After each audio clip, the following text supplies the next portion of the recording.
Hello mga ma'am, sir. Eto at may pinuntahan lang kami. Ayos din naman magbiyahe na kung minsan hiram, minsan sariling sasakyan ay nakakapunta tayo sa lugar na kung saan natin gustong puntahan. Yun nga lang kung walang panggas ay di pipirmi sa bahay. Dito lang po ito sa Amadeo, Cavite. Kung may importanteng lakad, pang medical at pangangailangan sa bahay. Swerte kung nakakaluwag, wala ka nang iisipin. Lalo na kung may bonus na pambili ng pagkain. Hindi kasi ako nakasuklay dyan, bigla lang akong sumama. Makagala-gala at makakita ng ibang tanawin. Bumili kaming crab. Kasi, regalo ko kay mami sa promotion niya. Oo, kamahal niyan.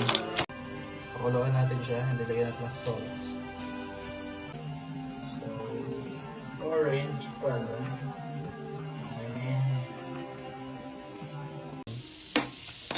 Wait lang, tunawin muna natin yan. Pag okay na sa'yo yung timpla ng ginagawa mong butter garlic, ilagay mo na itong crab. Ano pa hinihintay mo? Sasaluin mo. Ayan, nalo ko na.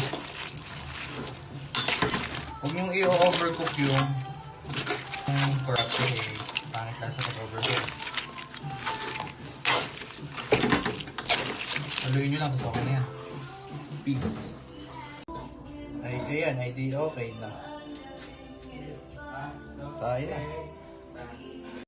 Ito po yung crab na bigay sa akin ng anak ko nung na-promote ako. Thank you, Lord. Totoong kapag pinagdasal mo ay ibibigay niya. Kain tayo. Dalawa lang kami ni Arjan kumakain yan. Masarap din sana kung king crab.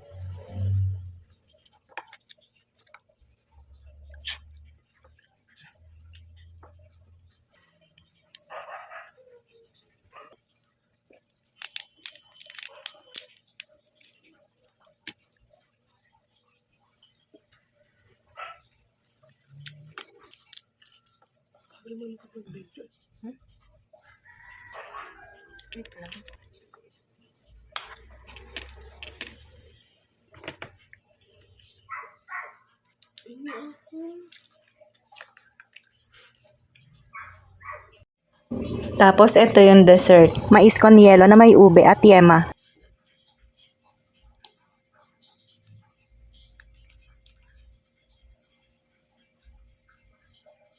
Yun lang muna. Bye!